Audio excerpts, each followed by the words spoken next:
ترکی اور شام میں زلزلے کے بعد اموات کی تعداد 29,000 سے بڑھ چکی ہے۔ ترکی اور شام میں سوموار کو آنے والے خوفناک زلزلے کے بعد اب تک زمین بوس ہونے والی عمارتوں کا ملبہ ہٹانے کا کام جاری ہے۔ دونوں ممالک میں اموات کی تعداد 29,000 سے بڑھ چکی ہے۔ خبر رساں ادارے کے مطابق زلزلے کے باعث ترکیہ میں 6,000 عمارتیں تباہ ہوئی ہیں، جبکہ ہزاروں افراد زخمی بھی ہوئے ہیں۔ ایک ہفتہ گزر جانے کے بعد ملبے سے مزید افراد کو زندہ حالت میں نکالنے کی امیدیں بھی دم توڑتی جا رہی ہیں۔ زلزلے سے متاثرہ علاقوں کے دورے پر گفتگو کے دوران ترک صدر کا کہنا تھا کہ ترکیہ میں زلزلہ سے متاثرہ علاقوں میں لاکھوں عمارتیں ناقابل رہائش ہو چکی ہیں۔ چند ہفتوں میں تباہ شدہ شہروں کی تعمیریں نو شروع کرنے کے اقدامات کریں گے۔ دوسری جانب جنوبی ترکی میں ریسکیو کوششوں میں اس وقت تعطل آیا جب مختلف گروہوں میں تصادم ہوا اور جرمنی اور آسٹریلیا سے تعلق رکھنے والے عملے نے ریسکیو آپریشن روک دیا۔ مقامی میڈیا کے مطابق 50 افراد کو چوری کے الزام میں حراست میں لیا گیا، جن سے اسلحہ بھی برآمد ہوا۔ امریکہ کے بعد کینیڈا کی فضائی حدود میں بھی ناقابل شناخت شے کو مار گرایا گیا۔ کینیڈین وزیر اعظم جسٹن ٹروڈو نے social media platform Twitter پر ایک پیغام میں کہا کہ احکامات ملتے ہی امریکی اور کینیڈین افواج کی مشترکہ کارروائی میں امریکی F-22 جنگی طیارے نے شمالی کینیڈا کے علاقے یوکون کے اوپر اڑتی ناقابل شناخت شے کو مار گرایا ہے۔ جسٹن ٹروڈو کی ٹویٹ سے قبل north American air defence command نے کہا تھا کہ کینیڈا کے فضائی حدود میں ایک ناقابل شناخت شے کو اڑتے ہوئے دیکھا گیا ہے۔ اپنی ایک اور ٹویٹ میں جسٹن ٹروڈو نے لکھا کہ انہوں نے امریکی صدر سے بات کی ہے اور اب کینیڈین افواج اس شے کو ملبے کو جمع کرنے کے بعد اس کا تجزیہ کرے گی۔ واضح رہے کہ گزشتہ روز امریکہ کی جانب سے بھی الاسکا کے اوپر اڑتی کسی ناقابل شناخت شے کو مار گرانے کا دعویٰ کیا گیا تھا۔ وائٹ ہاؤس کے مطابق ناقابل شناخت شے فضا میں 40,000 فٹ کی بلندی پر تھی، جس کا سائز ایک چھوٹی کار کے برابر تھا۔ غیر ملکی میڈیا رپورٹس کے مطابق ترجمان نیشنل سیکیورٹی کونسل جان کربی کا کہنا تھا کہ امریکی صدر نے ملٹری کو اس ناقابل شناخت شے کو مار گرانے کا حکم دیا تھا، جبکہ اس سے قبل امریکہ نے مشتبہ چینی جاسوسی غبارے کو مار گرایا تھا۔ نیوزی لینڈ میں ہزاروں افراد بجلی سے محروم ہو گئے ہیں کیونکہ ملک کے کچھ حصوں کو شدید طوفان کا سامنا ہے۔ گیبریل نامی طوفان نے راتوں رات آسٹریلیا کے نورفولک جزیرے کو نشانہ بنایا اور پھر نیوزی لینڈ کے شمالی علاقے میں داخل ہوا۔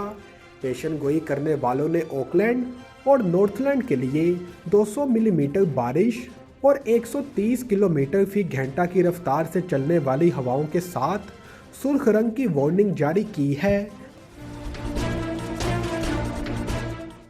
دوسری جانب حکام نے انخلاء کے مرکز قائم کر دیے ہیں اور رہائشی تیاری کر رہے ہیں۔ رہائشیوں سے کہا گیا ہے کہ وہ اس بات کو یقینی بنائیں کہ اگر وہ اپنے گھروں میں رہنا چاہتے ہیں تو ان کے پاس کم از کم 3 دن کے لیے کافی سامان موجود ہونا چاہیے۔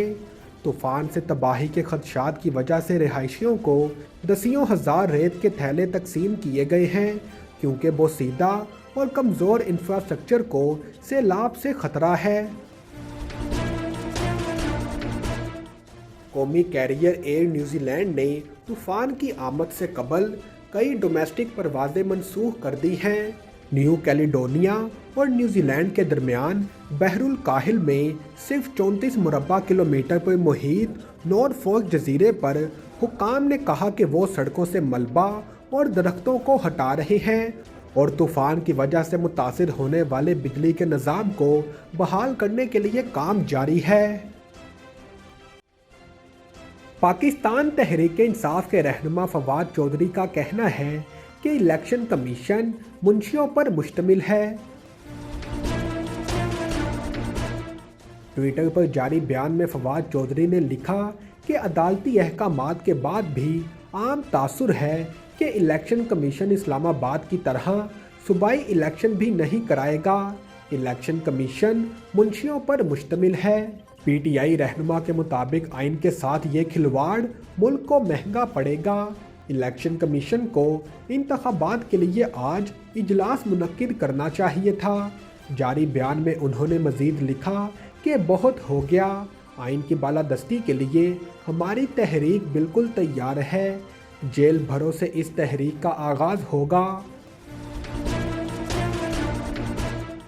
خیال رہے کہ فواد چودھری کو الیکشن کمیشن کے خلاف نفرت پھیلانے سے متعلق کیس میں گرفتار کیا جا چکا ہے۔ ایڈیشنل سیشن جج فیضان حیدر گیلانی نے فواد چودھری کی مشروط ضمانت منظور کرتے ہوئے ریمارکس دیے تھے کہ اس شرط پر ضمانت منظور کر رہا ہوں کہ فواد چودھری دوبارہ ایسا بیان نہیں دیں گے۔ پارلیمنٹیرینز کو ایسے بیانات نہیں دینے چاہیے۔ تاہم رہائی کے فوری بعد اڈیالہ جیل کے باہر کارکنوں سے خطاب میں فواد چودھری نے کہا تھا کہ عدالت میں بھی کہا ہے کہ جو باتیں کی ہیں اس پر سٹینڈ کرتا ہوں، ایک لفظ بھی پیچھے نہیں ہٹوں گا۔ چیئرمین پاکستان تحریک انصاف عمران خان کا کہنا ہے کہ عوام کی منتخب حکومت کے پاس ذمہ داری کے ساتھ اختیارات بھی ہونے چاہیے۔ اختیار آرمی چیف کے پاس ہو اور ذمہ داری وزیر اعظم کے پاس تو نظام نہیں چل سکتا۔ امریکی نشریاتی ادارے وائس آف امریکہ کو دیے گئے انٹرویو میں عمران خان کا کہنا تھا کہ فوج کی تمام پالیسیوں کا انحصار صرف ایک فرد کی شخصیت پر ہوتا ہے۔ ان کی حکومت اور جنرل باجوہ کے مثبت تعلقات سے ان کی حکومت کو پاک فوج کی منظم حمایت حاصل رہی۔ باجوہ اور ان کی حکومت کے مسائل تب پیدا ہوئے جب باجوہ نے ملک کے چند بڑے مجرموں کی حمایت کی۔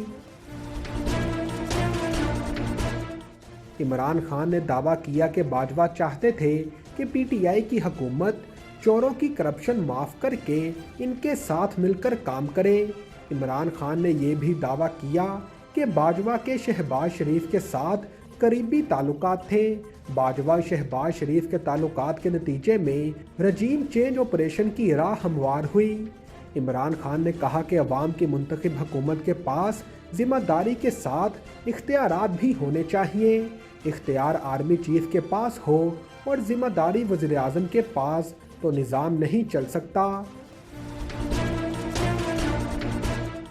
سابق وزیر اعظم کا مزید کہنا تھا کہ پاکستان اس وقت دہشت گردی کے خلاف ایک اور جنگ کا متحمل نہیں ہو سکتا۔ جب طالبان نے افغانستان کی حکومت سنبھالی تو 30 سے 40 ہزار مہاجرین پاکستان بھیجنے کا فیصلہ کیا۔ ہمارے لیے ان کی دوبارہ آباد کاری بڑا چیلنج تھا، لیکن حکومت ختم ہونے کی وجہ سے یہ کام ممکن نہ ہو سکا۔ نئی حکومت کی غفلت سے دہشت گردی نے ایک بار پھر سر اٹھانا شروع کر دیا ہے۔ عمران خان کا مزید کہنا تھا کہ بین الاقوامی تعلقات کی بنا پر کسی کی ذاتی انا پر نہیں بلکہ ملکی مفادات پر ہونی چاہیے۔ پاکستان کے لوگوں کا مفاد اس میں ہے کہ ہمارے امریکہ کے ساتھ بہترین تجارتی تعلقات ہوں۔ نیو یارک میں برفانی طوفان، مجسمہ آزادی یخ بستہ ہواؤں کا تنہا سامنا کرنے پر مجبور، سیاح ساتھ چھوڑ گئے۔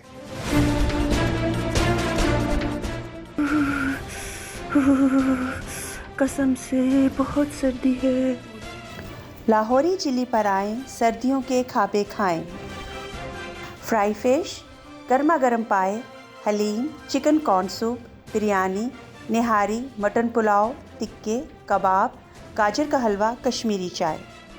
1026 Coney Island Avenue, Brooklyn, New York, 7188591400۔ قسم سے بہت سردی ہے۔ لاہوری چلی پر آئیں، سردیوں کے کھابے کھائیں۔